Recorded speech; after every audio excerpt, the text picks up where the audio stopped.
Luiz Celso de Mello, questão de ordem, inquérito 2699, querelante Carlos Frederico Guilherme Gama, querelados Carlos Augusto Aires de Freitas Brito e Marco Aurélio Mendes de Farias Melo.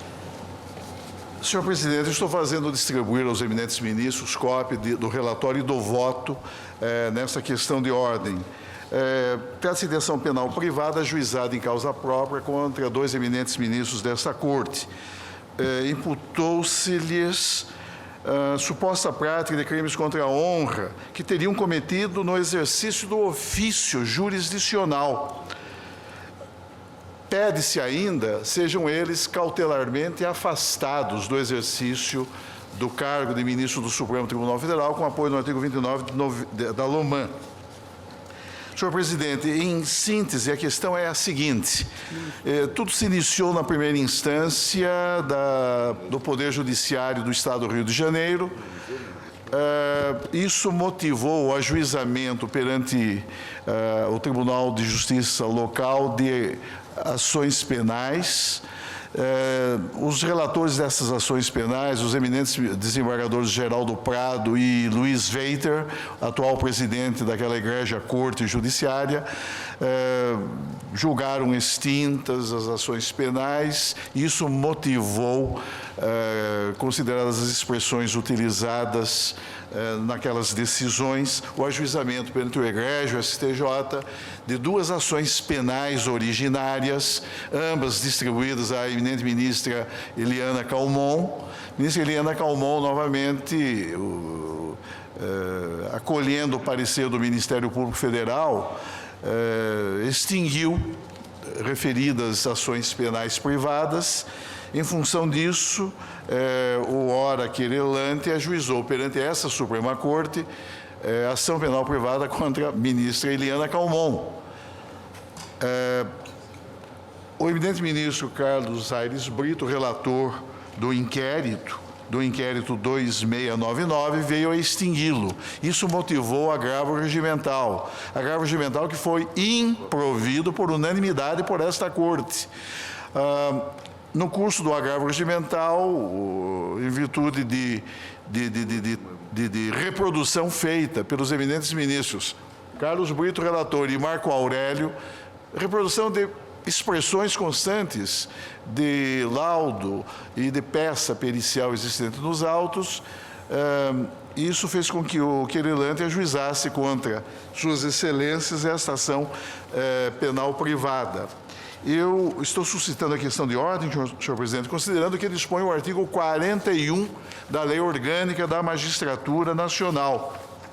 O artigo 41 da Lei Orgânica da Magistratura Nacional, como todos sabem, contém a seguinte regra, aspas, salvo os casos de impropriedade ou excesso de linguagem, o magistrado não pode ser punido ou prejudicado pelas opiniões que manifestar ou pelo teor das decisões que proferir. Como digo eu, no voto, cuja cópia foi distribuída a todos os eminentes juízes desta Corte, a questão fundamental que se delineia nesse procedimento acusatório consiste em saber se um magistrado, quando no desempenho de seu ofício jurisdicional, pode ou não ser responsabilizado pela prática de fatos que poderiam configurar difamação ou injúria. Faço aqui uma série de considerações, senhor presidente, analiso a doutrina, inclusive sob a perspectiva do artigo 142, inciso 3º do Código Penal, trago à colação precedentes do Supremo Tribunal Federal e de outros egrégios tribunais. Refiro-me posteriormente ao artigo 41 da LOMAN, saliento que a ratio subjacente à regra legal, inscrita no artigo 41 da LOMAN, decorre da necessidade de proteger os magistrados no desempenho regular de sua atividade profissional, afastando, com apoio nessa cláusula de imunidade, a possibilidade de que sofram indevida inibição quanto ao pleno exercício da função jurisdicional, em decorrência de injusta intimidação representada pela abertura de procedimentos penais ou civis sem causa legítima.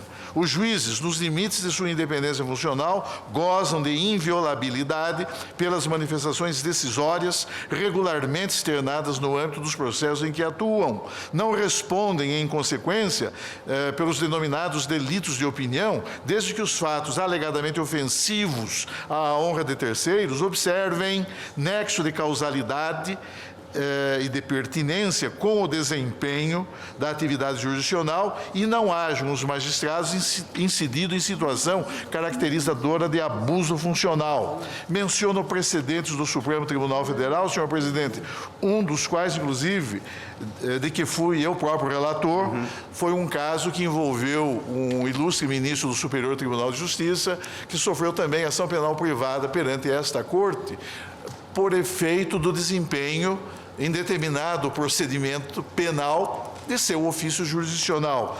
O Supremo Tribunal Federal, naquela oportunidade, entendeu que não havia, simplesmente não se revestia de tipicidade penal essa conduta considerada a norma inscrita no artigo 41 da LOMAN, em torno do qual eu também faço outras considerações. Saliento que essa tem sido a orientação prevalecente no Egrégio Superior Tribunal de Justiça.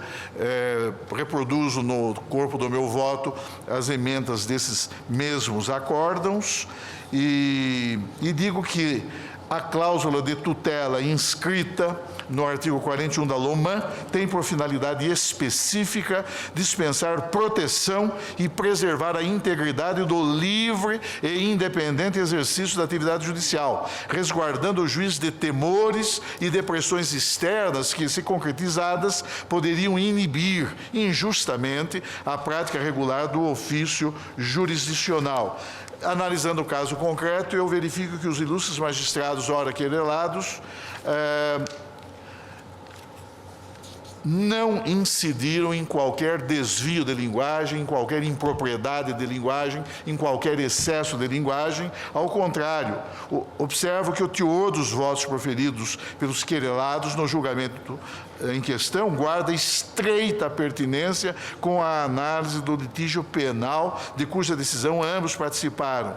É que seria impossível aos ora querelados examinar o pleito formulado no âmbito de queixa-crime autuada nesta Corte como inquérito 2657, sem fazer referência ao teor tido como ofensivo pelo ora querelante das decisões que a eminente ministra Eliana Calmon, querelada no inquérito 2657, proferiu na ação penal 501 do Rio de Janeiro, ajuizada contra o desembargador Geraldo Prado, e na ação penal 502 do Rio de Janeiro, promovida contra o desembargador Luiz Veiter, e de que foi relatora no Egrégio STJ. A leitura das peças evidencia que as expressões utilizadas pelos ora querelados e que o querelante teria reputado ofensivas foram proferidas por serem indispensáveis à análise da questão suscitada pelo próprio querelante. Digo que indissociável desse modo o vínculo causal entre as irrogações ora questionadas e o desempenho da atividade jurisdicional. Essa circunstância, prática de fato, reputado delituoso no desempenho do estrito dever legal ou no regular exercício de um direito, revela-se essencial para conferir à conduta questionada o necessário coeficiente de legitimidade. E mesmo que se pudesse identificar nos votos proferidos pelos querelados qualquer expressão ofensiva, o que eu alego por mera concessão dialética, por mero favor dialético, porque não vislumbro simplesmente qualquer nota de ofensividade íncita a qualquer desses dois votos, mas ainda que se pudesse vislumbrar o que se fala, o que se alega apenas para argumentar, ainda assim inocorreria quanto a tais manifestações a hipótese caracterizadora dos crimes de difamação e de injúria. Eis que se exige, para efeito da plena configuração dessas infrações, dentre outros elementos, a inequívoca intenção dolosa de ofender moralmente a honra da vítima, conforme já decidiu o Supremo Tribunal Federal e menciono precedentes. os querelados, decidindo as questões submetidas à sua apreciação e prestando o iudicium que lhes foi postulado, praticar um ato que se insere estritamente na esfera de seus deveres jurídico-processuais, não se podendo inferir de quaisquer expressões por eles proferidas a ocorrência, no caso, do animus injuriandi e vel diffamandi. Faço considerações em torno das chamadas excludentes anímicas. Digo que todos aqui agiram com o ânimo de decidir e em suma, senhor presidente, digo eu, concluindo este voto, o magistrado é inviolável pelas opiniões que expressar ou pelo conteúdo das decisões que proferir, não podendo ser punido nem prejudicado em razão de tais pronunciamentos, desde que manifestados no contexto da causa, sem impropriedade ou excesso de linguagem, devendo estar presente sempre, como no caso ocorre, o nexo de causalidade e de pertinência entre o discurso judiciário alegadamente contumelioso e o objeto do litígio. Sendo assim, e por entender descaracterizada a própria tipicidade penal da conduta imputada e atribuída aos ora querelados, em razão da ausência dos elementos previstos na estrutura dos tipos penais contidos nos artigos 139 e 140 do Código Penal, mas tendo em vista, sobretudo, o que dispõe o artigo 41 da LOMAN, julgo extinto este procedimento penal, resolvendo a questão de ordem, senhor presidente, eu julgo extinto este procedimento penal, determinando, em consequência, o arquivamento dos autos nos termos do inciso 3º do artigo 386 do Código de Processo Penal. Portanto, por evidente atipicidade do comportamento. Nesse sentido, é o meu voto, senhor presidente. Portanto, determinando o arquivamento por completa atipicidade. Ministro de Direito, ministra Carmen. Ministro Lewandowski. De acordo. Ministro Carlos Grau. Ministro Joaquim Barbosa. De acordo. Ministro César Peluso. Ministro Ellen Grace. Senhores ministros, este é um caso que demonstra de forma inequívoca a importância da prerrogativa de foro.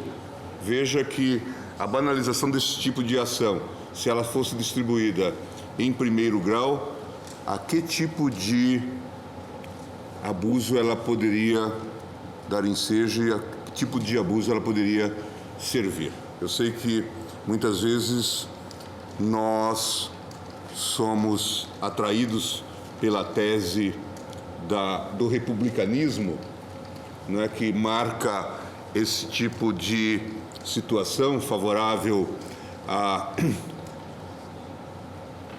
uma abertura para que todos sejam iguais, mas aqui nós temos pessoas com responsabilidades diferentes e por isso precisam ser tratadas de maneira diferente. Não se pode colocar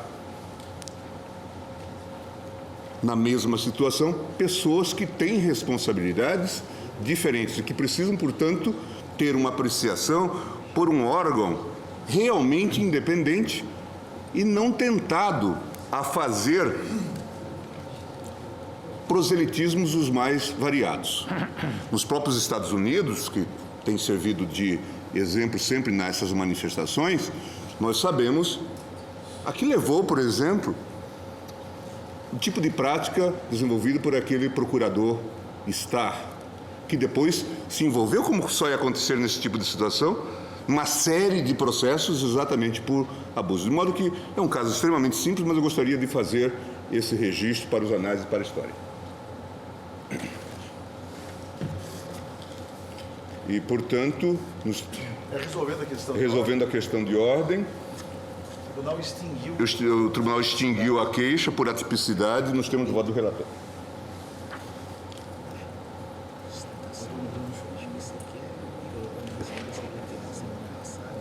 Acho que não. Vamos chamar da ministra Ellen. Ministra Ellen, este agravo 712.743, a progressividade do IPTU. Agravo. Só um minutinho. Qual é o número? 702.743, repercussão geral por questão de ordem, agravo do instrumento. Agravante do município de Santos, agravado Casa do Azulejo. Presidente, é agravo de instrumento que busca reverter a inadmissão na origem de recurso extraordinário interposto contra acórdão do TJ de São Paulo, que, em face do disposto na súmula 668 deste Supremo Tribunal, afastou a cobrança do IPTU progressivo do município de Santos, referente aos exercícios de 96 e 97. Alega o recorrente que o artigo 145, parágrafo 1º da Constituição, estabelece a competência municipal para a instituição do imposto sobre a propriedade territorial urbana.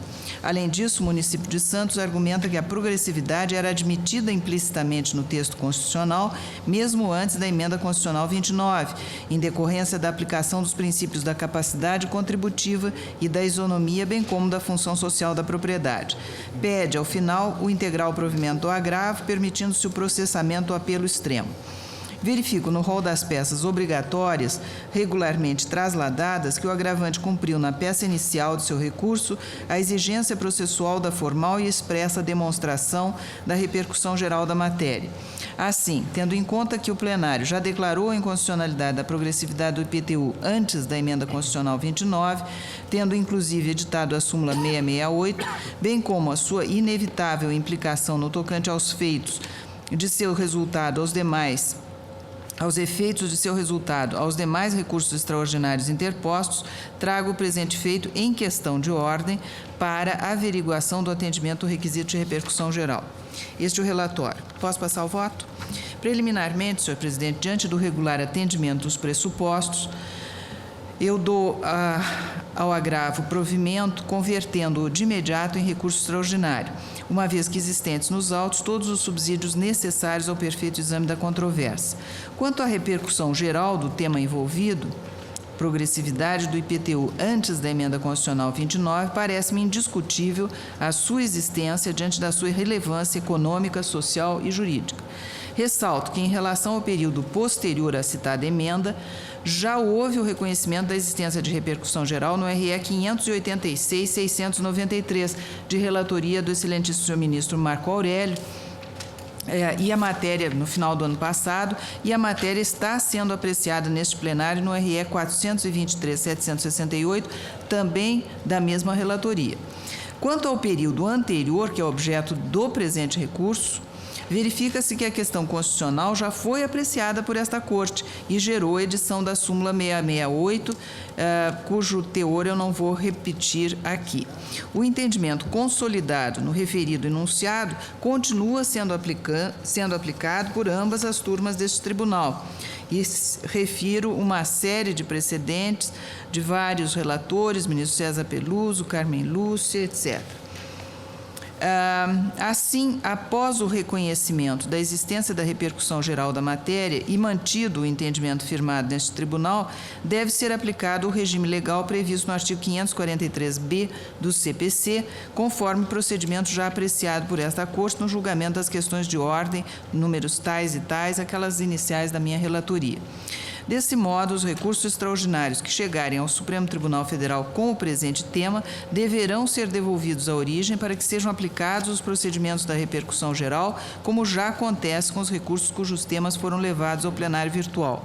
Por todas essas razões, eu resolvo a presente questão de ordem para reconhecer a existência de repercussão geral da matéria discutida no presente recurso extraordinário e ratificar o entendimento firmado sobre o tema, a fim de que sejam observadas as disposições do 543-B do Código de Processo Civil. Não estou julgando o recurso extraordinário. Esse ainda irá à Procuradoria-Geral para parecer, etc.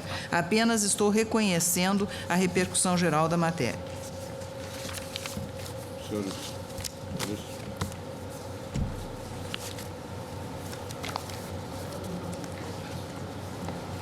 Como? ainda irá à Procuradoria para... Sim, sim. Estou reconhecendo a repercussão geral. Convertendo em extraordinário, enviarei à Procuradoria-Geral para o parecer e depois apreciaremos a matéria, para aplicar o que ambas as turmas já vêm aplicando. Não seria o caso já na linha da questão de julgar matéria em conformidade com... Eu já tentei fazer isso uma vez e o plenário não houve a aceitou. publicação da pauta Assinou, para não. julgamento Não tem. do agravo. sim. Sabe? É que E o extraordinário está surgindo agora com a conversão. Exato. tá. Então é Então nós preferível. precisaríamos pautar e tudo mais. É porque para essas questões de ordem nós já estamos fazendo a inserção em pauta. Pacificada, não há a menor dúvida. Não, diga aqui, nós... Mas é interessante a repercussão geral para ver o sobrestamento dos Isso. processos na origem, né? Esse é que é o efeito imediato. É o objetivo. Mas talvez já pudesse fazer a inclusão em pauta para... Eu tenho que ouvir primeiro a Procuradoria. Já haverá algum parecer da Procuradoria? Com toda nesse sentido, certeza. porque, A Procuradoria será célere. Obrigada, presidente. Portanto, reconhecida a repercussão geral no agravo do instrumento 702.743.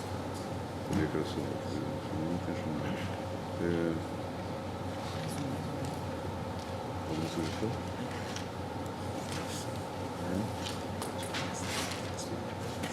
Ministro Ricardo Lewandowski, nós temos esse HC, não sei se 94680, não sei qual o grau de complexidade. São 2 HC, senhor presidente. Isto. E teria sustentação. Tem sustentação oral? Um deles tem sustentação oral no Não. HC. As questões são as mesmas, senhor presidente. Trata-se... Vamos tentar ser... Pois não. Portanto, vou chamar os dois. 94.620, ministro Ricardo Lewandowski, relator paciente Valdenir Barbosa, Esbertonir Gomes Durran, João Ricardo Maidana Durran, Walter Dias dos Santos, coator Superior Tribunal de Justiça. E o habeas corpus 90.279, desculpe, não, os dois são do ministro... 94.620 Desculpe, não, desculpe. 94.680. Você me deu outro errado. 680. Eu chamei o 620 e o outro 680. Desculpe. Habeas corpus 94.680, também da relatoria de Vossa Excelência, paciente Silva Aparecido da Silva Cabral, coator Superior Tribunal de Justiça. É esse que tem sustentação oral, não é? O 620 tem sustentação oral. Pois não. Então nós vamos começar pelo 620. Pois não. Senhor presidente, trata-se de habeas corpus impetrado pela Defensoria Pública Federal em favor de Valdenir Barbosa, Esbertonir Gomes Durante, João Ricardo Maidana Durante e Walter Dias dos Santos, em face de decisão proferida pelo ministro do Superior Tribunal de Justiça, Arnaldo Esteves Lima, relator do HC 90.470, Mato Grosso do Sul. Narra impetrante que os pacientes foram condenados pela prática dos delitos tipificados no artigo 157, parágrafo 2º, 1 e 2 do Código Penal, roubo qualificado pelo emprego de arma e concurso de pessoas, e 14 caput da Lei 10.826, combinado com os artigos 29 e 69 do Código Penal, porte ilegal de arma de fogo em concurso de pessoas e em concurso material. Afirma a Defensoria Pública, ainda entre aspas, que a pena base aplicada a cada um dos pacientes foi aumentada em 2 anos, sob o fundamento de serem as circunstâncias judiciais desfavoráveis, fecho aspas, além de não ter sido reconhecida a atenuante da confissão espontânea. Assevera mais que após o TJ no Mato Grosso do Sul ter negado o provimento ao recurso, impetrou habeas corpus 90.470 perante o STJ, no qual sustentou, primeiro, falta de fundamentação para a fixação da pena base acima do mínimo legal. Segundo, ilegalidade no tocante ao não reconhecimento da atenuante da confissão espontânea. Terceiro e último lugar, ocorrência de bis in idem pela reincidência em relação ao paciente Walter dos Santos. Aduz ainda que aquele tribunal, entre aspas, concedeu parcialmente a ordem, determinando o refazimento da dosimetria da pena apenas para reconhecer a atenuante da confissão espontânea e o bis in idem em relação ao Walter dos Santos, mas manteve as decisões proferidas nas instâncias ordinárias no que tange às circunstâncias judiciais. A ementa do julgado é a seguinte: penal e processual penal, habeas corpus, roubo e porte ilegal de armas, circunstâncias judiciais desfavoráveis, exasperação da pena base, cabimento, reincidência, bis in idem configurado, súmula 241 do STJ, confissão espontânea, retratação, atenuante aplicada, ordem parcialmente concedida. Agora, no que interessa, a emenda diz o seguinte: em primeiro lugar, os maus antecedentes, a personalidade do agente voltada à prática delitiva, a culpabilidade acentuada e as consequências do crime constituem circunstâncias judiciais desfavoráveis que justificam a exasperação da pena base. Em segundo lugar, saber se o quanto arbitrado motivadamente a pena base pelo julgador ACO é adequado, implica análise do conjunto fato probatório enviável em habeas corpus. Terceiro lugar, a reincidência penal não pode ser considerada como circunstância agravante e, simultaneamente, como circunstância judicial. Quarto, a jurisprudência superior do Tribunal de Justiça orienta-se no sentido de que deve ser aplicada a atenuante da confissão espontânea, realizada perante a autoridade policial e ainda retratada em juízo, desde que ela tenha, em conjunto com outros meios de prova, embasada a condenação. Ressalva do ponto de vista do relator, que entende que a retratação afasta a incidência dessa atenuante. Ordem parcialmente concedida para que o juízo da execução refaça a dosimetria referente a Walter Dias dos Santos, a fim de incidir a reincidência apenas como circunstância agravante, na segunda fase, e que aplique a atenuante da confissão espontânea.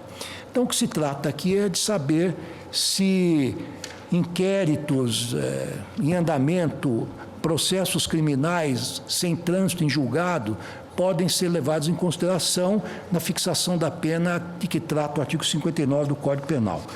Continuo, isso é que nós vamos discutir neste plenário, basicamente.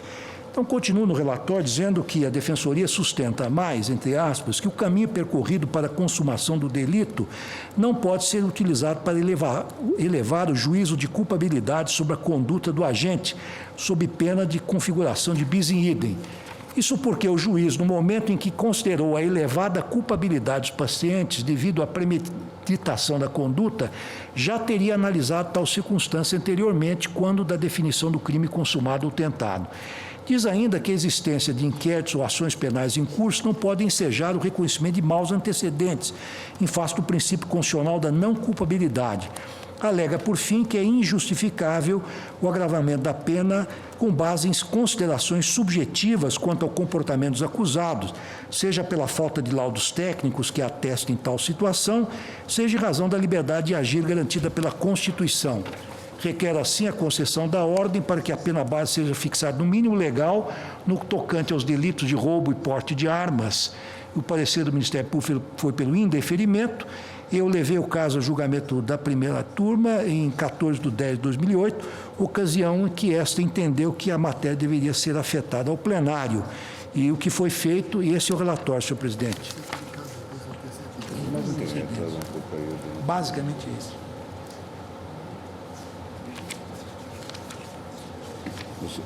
E com isso, as palavras... Esse é o relatório. Vocês têm a palavra. Senhor presidente, eminente ministro-presidente, eminente ministro-relator, eminentes ministros da Colenda Suprema Corte, eminente procurador-geral da República.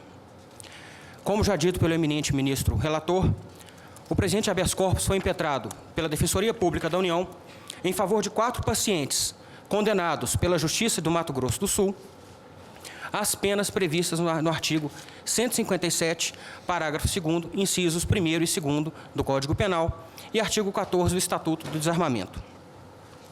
Os pacientes foram condenados, 3 deles, Valdenir, Esbertonir e João Ricardo, às penas finais de 8 anos de reclusão pelo roubo, 2 anos e 6 meses de reclusão pelo porte de arma. E Walter, 8 anos e 8 meses de reclusão pelo roubo, 2 anos e 11 meses pelo porte de arma. Em seguida, essa condenação foi mantida pelo Egrégio Tribunal de Justiça Estadual e decotada em seguida pela Egrégia Corte Superior. O que discute a Defensoria Pública na presente impetração é a fixação da pena, principalmente no que concerne à pena base. Sei que enfrento tarefa árdua e que a Corte é bastante restritiva ao permitir a rediscussão da fixação da pena levada a efeito pelas instâncias ordinárias, porque isso demandaria incabível reexame de fatos e provas, inadmissível no writ. Entretanto, excessos verificáveis de plano, pela simples leitura da sentença proferida, podem no entendimento da Defensoria Pública, ser apreciados e decotados, desbastados da condenação imposta aos pacientes. O que ocorreu no presente caso, eminentes ministros, é que Sua Excelência, o eminente julgador de primeiro grau, considerou todas as circunstâncias judiciais dos pacientes como negativas. E posso dizer que elas são, na verdade, comuns aos fatos pelos quais foram condenados.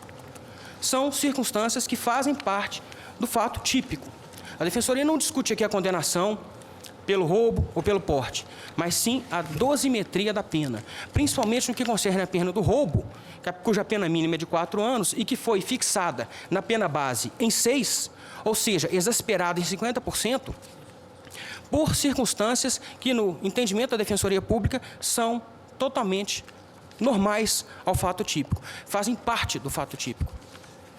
Por exemplo, disse um excelentíssimo juízo de plano de primeiro grau que a culpabilidade dos pacientes seria exacerbada, acentuada, porque percorreram longo íter para a consumação do crime. Ora, percorreram íter porque o crime é consumado. Não se discute aqui tentativa, em momento algum se discutiu a tentativa, mas para que fosse realmente consumado o crime, todo o caminho necessário, todo o caminho exigido para que aquela consumação se desse, realmente foi percorrido. E aqui há ainda uma curiosidade. Os pacientes tiveram sua pena aumentada pelo concurso. Difícil seria acreditar que eles tivessem se encontrado na rua, ao acaso, sem qualquer conversa anterior. Ou seja, o concurso já é um aumento e foi aplicado. Portanto, é impossível que não houvesse, acreditar que não houvesse qualquer mínima combinação. Ou seja, o caminho percorrido foi o caminho normal de um fato consumado, consumação essa que não está, ora, em discussão. Em seguida, disse ainda o eminente julgador de primeira instância, que teriam os pacientes conduta inadaptada ao convívio social e personalidades voltadas para o crime.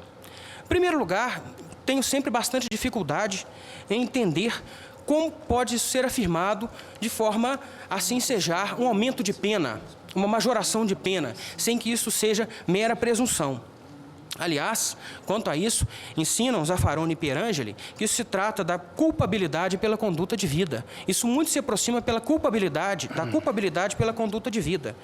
Ou seja, é um expediente, pode ser considerado um expediente para se burlar a estrita legalidade que rege o direito penal.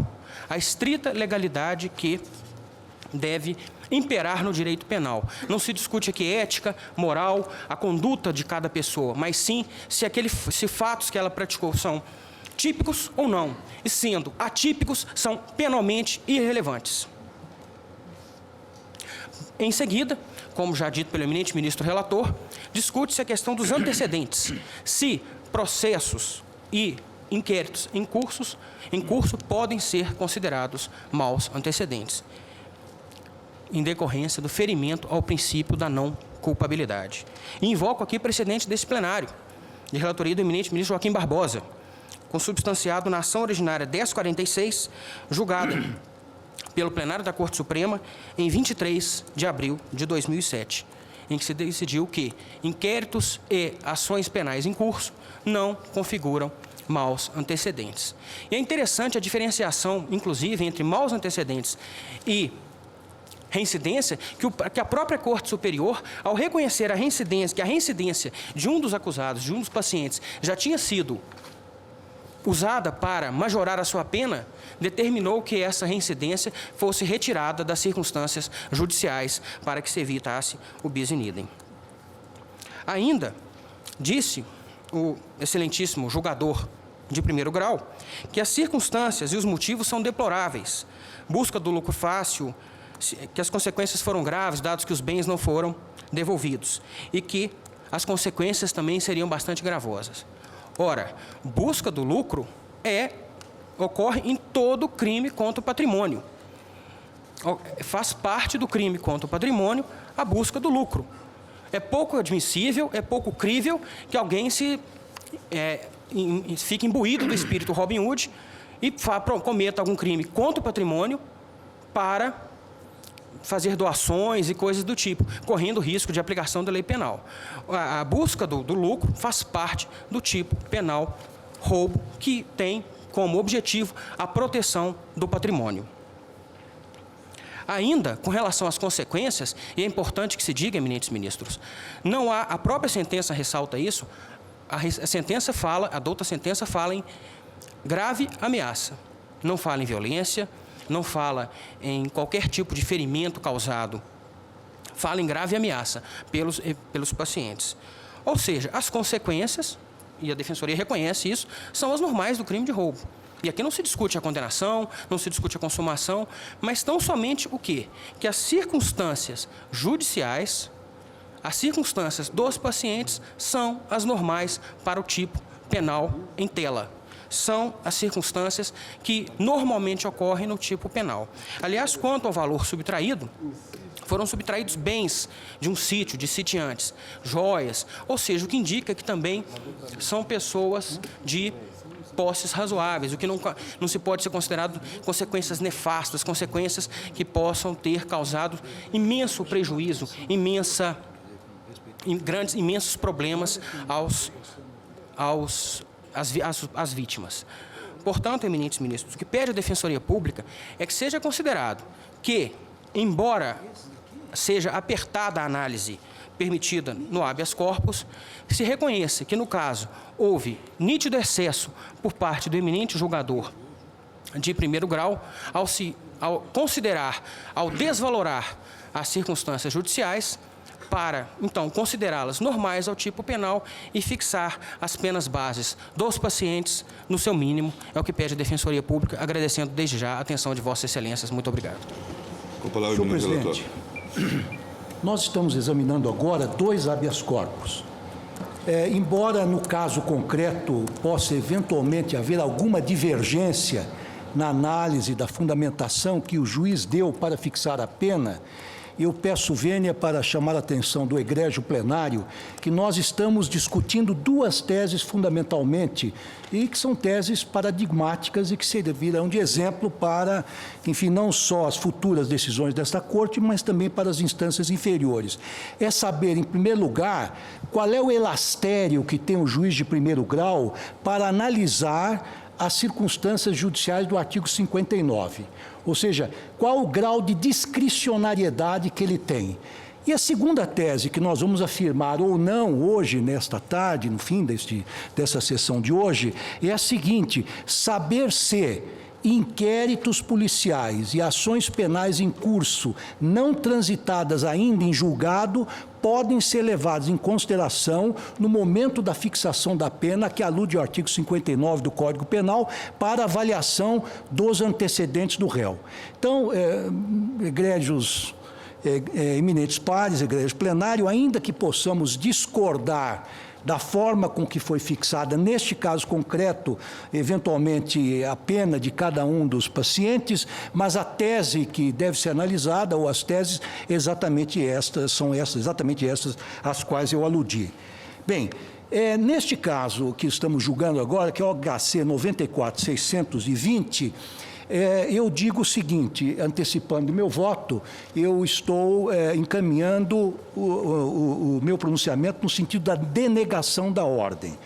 Eu extraio da sentença de folhas tais que o magistrado, ao fixar a pena dos pacientes, observou fundamentadamente todas as circunstâncias judiciais constantes do artigo 59 do Código Penal, o que justifica a fixação do quantum da pena acima do mínimo legal. E, na verdade, um pouco acima, assim, não é exageradamente acima, como nós veremos. O primeiro paciente, então réu, Valdenir Barbosa, diz o seguinte, o juiz com relação a ele: possui ficha criminal extensa, a indicar maus antecedentes. Sua culpabilidade é acentuada, pois percorreu longo iter com premeditação da conduta, em clara organização e convicção da prática do crime, conduta inadaptada ao convívio social e personalidade voltada para o crime. As circunstâncias e motivos são deploráveis, visando o lucro fácil e o modo de vida. As consequências do crime foram graves, pois não foi ressarcido, estou citando literalmente, os danos causados à vítima. Por fim, a vítima não contribuiu para o evento. A situação econômica do acusado não é boa. Desse modo, tendo em vista circunstâncias judiciais que são todas desfavoráveis, ao acusado fixo a pena base acima do mínimo legal em 6 anos de reclusão e 80 dias multa, a razão unitária de um 30º do salário mínimo vigente à época dos fatos. Ou seja, o juiz aqui demonstrou que não é um criminoso habitual, que se deparou com a vítima na rua e, de repente, praticou o crime. Não, um criminoso habitual que faz da prática criminosa o seu meio de vida. Isso que está na sentença. Segundo o réu, Esbertonir Gomes Duran, possui ficha criminal extensa a indicar maus antecedentes, folhas tais. Sua culpabilidade é acentuada, pois percorreu longo iter com premeditação da conduta, em clara organização e convicção da prática do crime, conduta inadaptada ao convívio social e personalidade voltada para o crime, as circunstâncias e motivos são deploráveis, etc. Da mesma forma, fixada a pena em 6 anos de reclusão e mais 80 dias multa.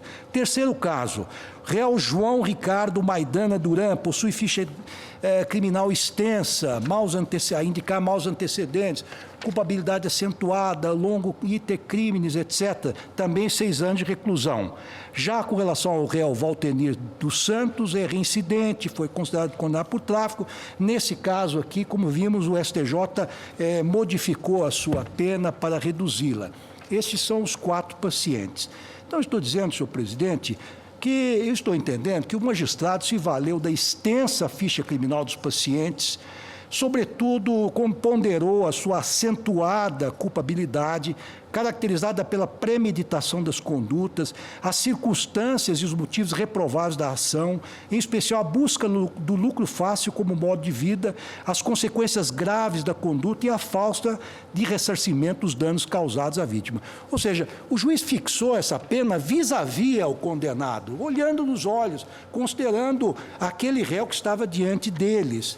Eu digo, senhor presidente, o seguinte, que esta corte tem entendido que o simples fato de tramitar ações penais ou inquéritos policiais em curso contra determinado réu não induz automaticamente a conclusão de que este possui maus antecedentes.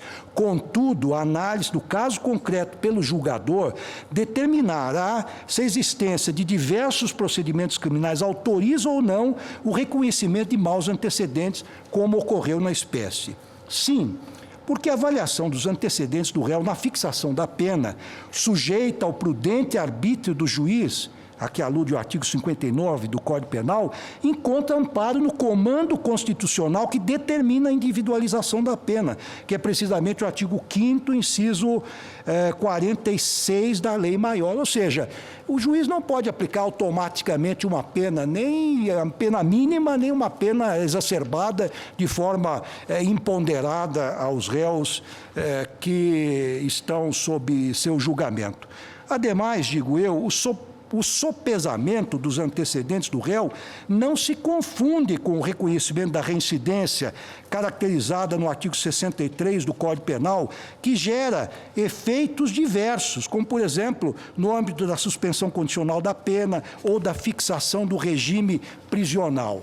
Trago à colação agora, senhor presidente, um trecho de uma obra de um juiz paulista, que hoje é um dos maiores penalistas, a meu juízo, aqui dessa nossa terra, que é o doutor Guilherme Nucci, segundo o qual, diz ele, não há como entender a razão pela qual se generalizou a aplicação da pena mínima aos acusados, visto que, com isso, desprezam-se, entre aspas, os riquíssimos elementos e critérios dados pela lei penal para escolher, dentre o mínimo e o máximo combinados para cada infração penal, a pena ideal e concreta para cada réu. E acrescenta o ilustre juiz de São Paulo, a padronização da pena é injusta e contrária ao princípio constitucional da individualização.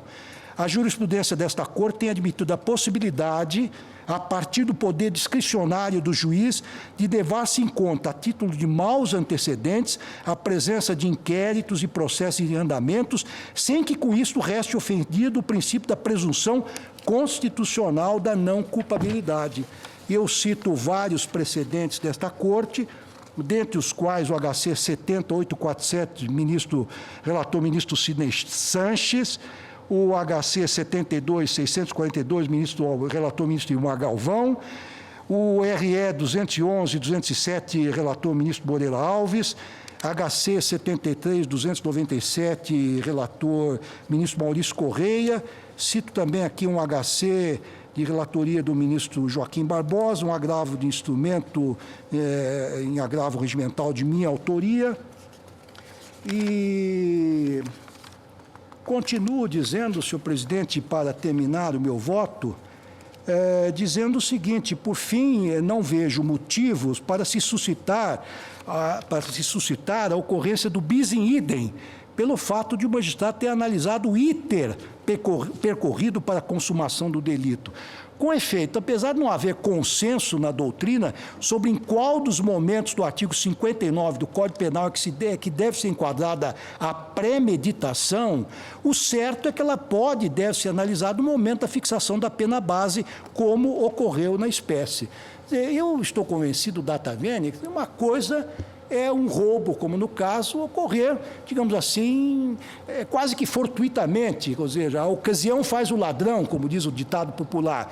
Então, o ladrão armado encontra a vítima, mas se o juiz percebe que houve uma pré-determinação, houve um conluio antecipado, houve um iter longamente percorrido para se atingir o desiderato, obviamente, a meu juízo, com todo o respeito por eventual opinião em contrário, eu entendo que este elemento pode e deve ser sopesado no momento da avaliação das circunstâncias judiciais do artigo 59. Então, senhor presidente, por todos esses motivos, eu denego a ordem. Senhor presidente, vocês me permitem? Eu gostaria de introduzir, sobretudo para a discussão e a ponderação da Corte, alguma coisa que me preocupa há algum tempo, que é a questão relacionada à consideração, a título de maus antecedentes, da pendência de inquéritos de ações penais. Em outras palavras, o problema todo é saber se o fato de penderem inquéritos ou ações penais que tem, por definição, por objeto, a prática de crime, pode ou não justificar legitimamente a exacerbação da pena base. Por quê? Porque quando se trata da prática de infração penal, o que o Código prevê expressamente é que só justifica a agravação da pena, a reincidência.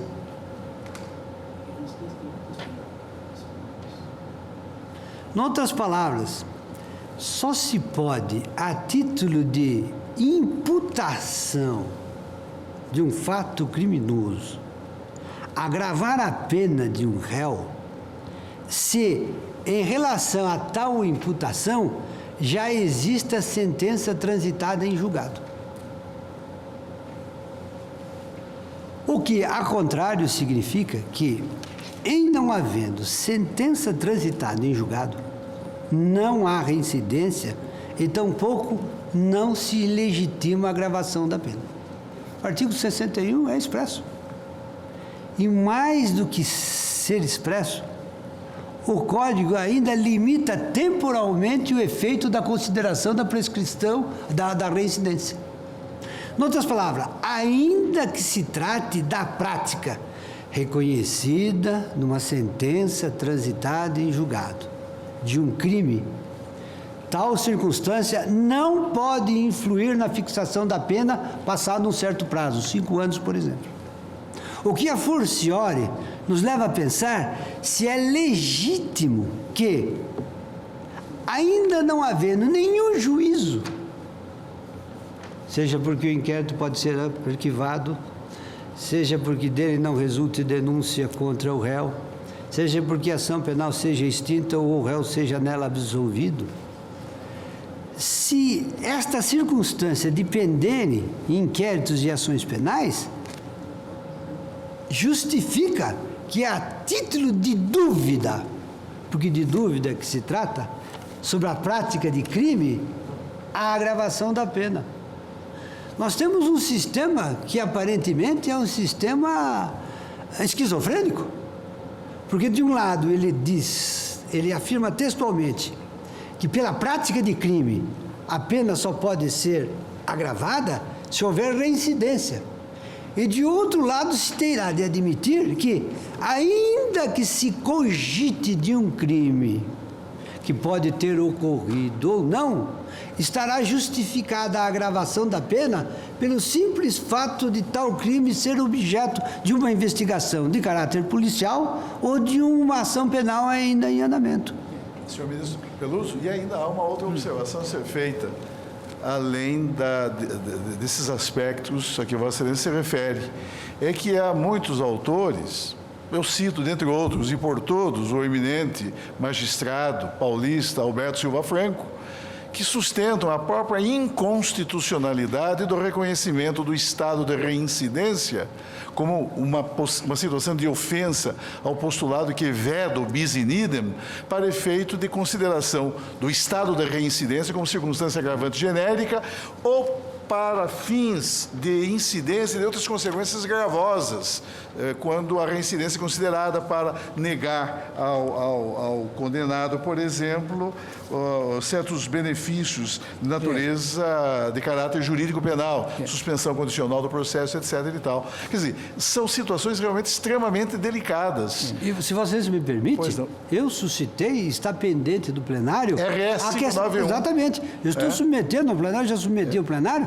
a questão da constitucionalidade da reincidência. Exatamente. Onde, em princípio, parece haver o quê? Dupla consideração para efeito penal do mesmo fato. Dizer, ele é punido duas vezes. Quer dizer, considera-se a pessoa, exatamente, quer dizer, exacerba-se a punição por um fato pelo qual a pessoa condenada já cumpriu aquela punição que lhe foi imposta pelo Estado. Exatamente. E ainda já assim respondeu pelas consequências penais daquele fato. Agora, essa é uma questão realmente importante.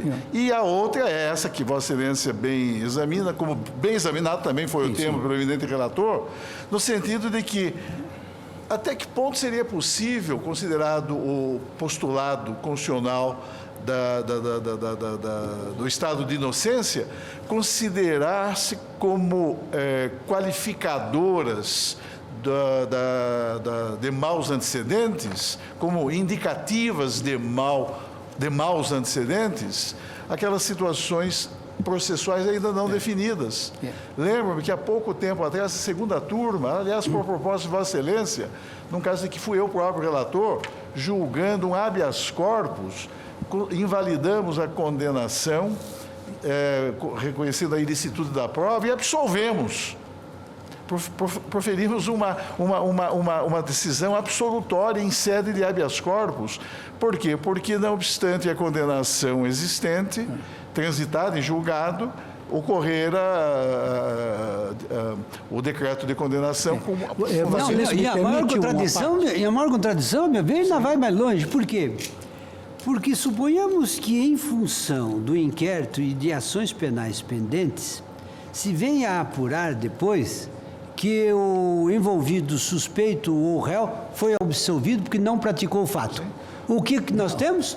Nós temos no outro processo, onde tais fatos foram considerados como mal antecedentes, o que é um agravamento, a punição por um fato que não existiu e que é plenamente irrelevante. Hipóteses em que, por exemplo, há a prática contra aquele indiciado do crime de denunciação caluniosa. Exatamente, quer dizer, em outras palavras, ainda que o réu venha a ser reconhecido como inocente, ele já foi punido pelo fato que não existiu, em termos penais, na sentença que considerou a pendência daquele processo ou daquele inquérito como maus antecedentes. E a pendência daquele procedimento penal, cuide-se de inquérito ou de processo penal, não importa, essa pendência pode resolver-se no sentido da absolvição da pessoa ou do arquivamento do inquérito. Vossa Excelência me permite uma parte. Claro. O que eu estou propondo aqui na esteira da jurisprudência dessa Corte é que se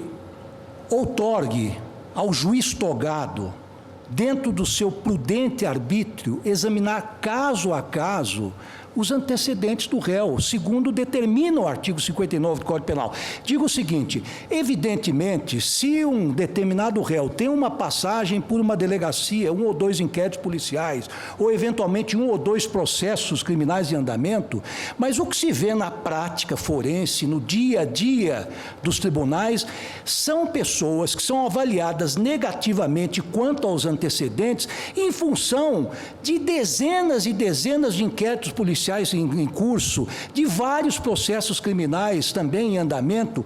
Eu gostaria de dizer o seguinte, nesse outro caso que eu estou trazendo aqui à colação, que é o habeas corpus 94.680, aqui a fundamentação que está sendo repetida pelo Ministério Público no parecer, que diz o seguinte, é um latrocida condenado a 30 anos, que praticou vários crimes em diversas comarcas. Então, assentou o juiz o seguinte, que a conduta criminosa não é novidade no cotidiano do paciente, mas sim prática reiterada.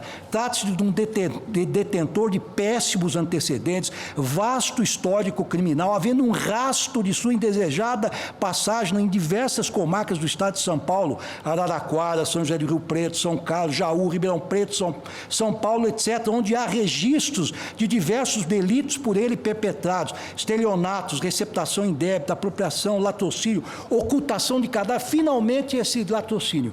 Ora, com todo o respeito dos eminentes pares, e olha, a argumentação de vossas excelências me sensibiliza enormemente, mas se nós não concedemos ao juiz togado, que está vis-à-vis do criminoso, à vista de uma extensíssima ficha criminal, a possibilidade de avaliar negativamente os antecedentes para os fins do artigo 59, realmente ponderando fundamentadamente, e como no caso concreto, aumentando em alguns meses a pena base, eu acho que nós vamos retirar a discricionariedade do juiz para avaliar os antecedentes. Quais seriam os antecedentes? O mais grave No jardim de infância, no colegial? Discricionariedade judicial, exatamente, em matéria penal. Nós estamos transpondo o princípio da legalidade penal. Por quê? Porque, na verdade, nós estamos negando o princípio básico do direito penal, é que a cada crime a sua pena. Sim, nós estamos defendendo outra tese, de que a cada crime corresponde não apenas a sua pena, mas a pena dos crimes anteriores pelos quais ele já foi punido.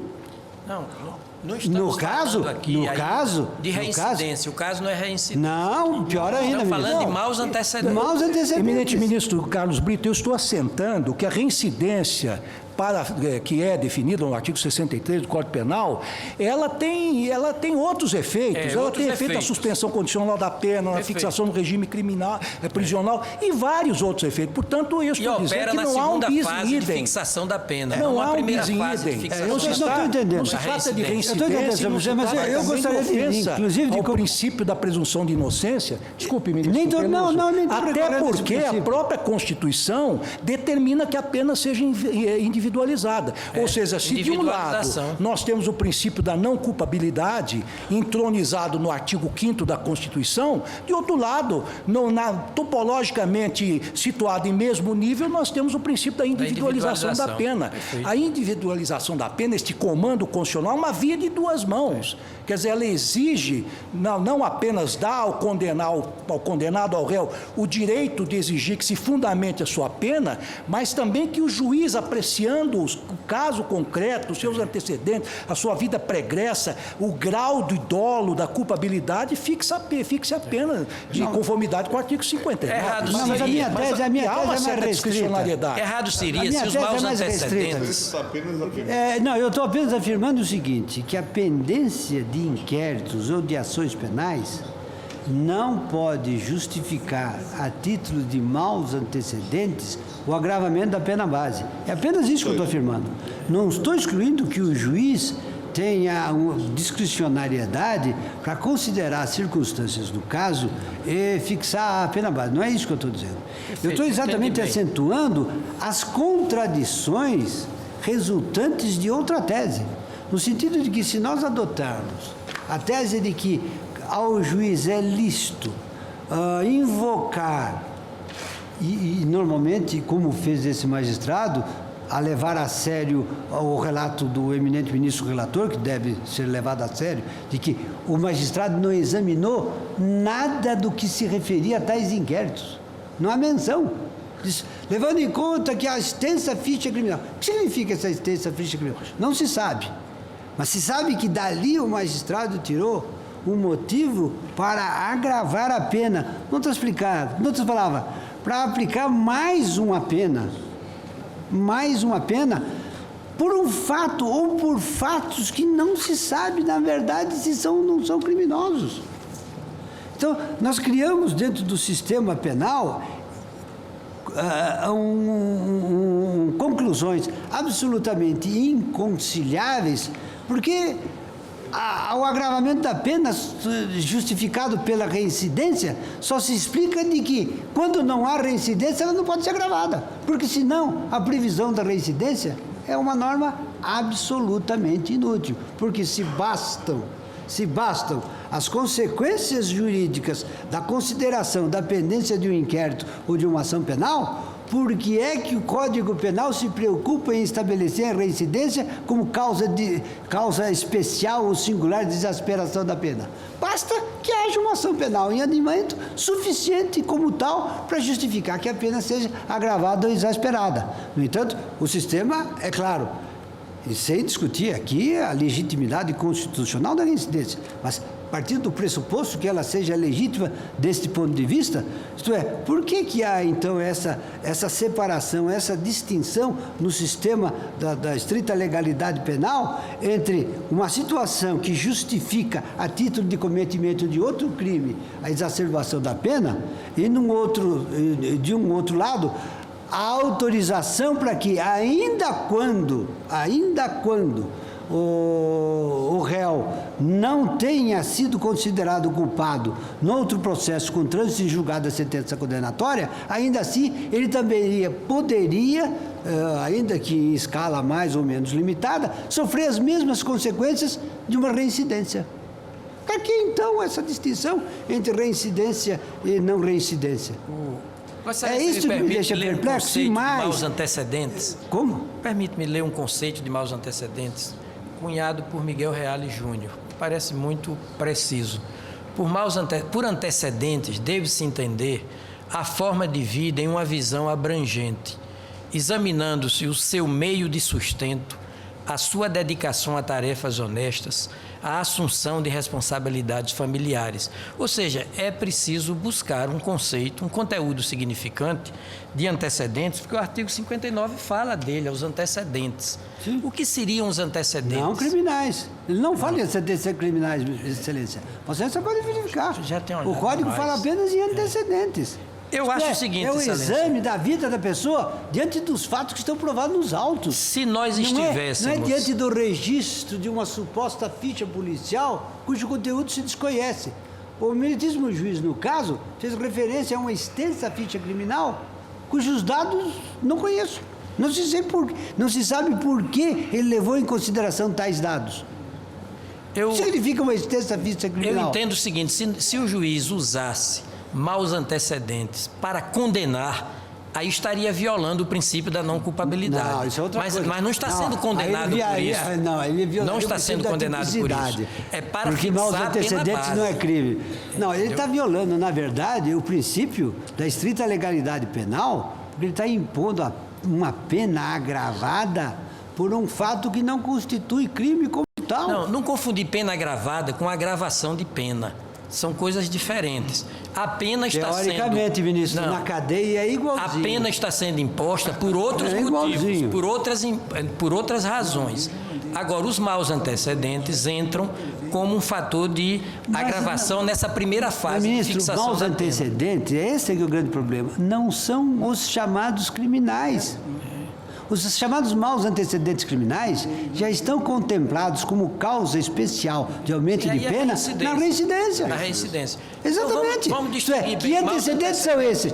Só podem ser outros antecedentes. Porque os antecedentes criminais são objeto de um instituto específico que agrava a pena e que é a reincidência. E a fórmula proposta pelo ministro Lewandowski, embora fascinante, pode levar a um quadro de maior insegurança jurídica, porque vai retirar a controlabilidade da decisão do juiz por parte dos tribunais, o que pode significar, em última instância, um quadro de insegurança jurídica e talvez até de lesão ao princípio da isonomia. Vossa Excelência me permite? Não, claro. É que a decisão tem que ser fundamentada e muito bem fundamentada. Por essa razão é que as cortes superiores podem haver. Porque, claro, decisão sem fundamentação não se admite. Quando nós julgamos a ação penal número tal, no caso Collor, e nesse julgamento sobreveio uma condenação penal, aliás, sobrevieram diversas condenações penais. E em relação a determinado réu, que tinha contra si, naquele momento, pendentes outros procedimentos penais, o Supremo Tribunal Federal, ao condená-lo, sequer considerou como maus antecedentes aqueles outros procedimentos penais, geralmente eram inquéritos que corriam perante a Polícia Federal, mas que não foram considerados pelo Supremo Tribunal Federal em sua composição plenária, na formulação daquele juízo condenatório e na dosimetria da pena. Por quê?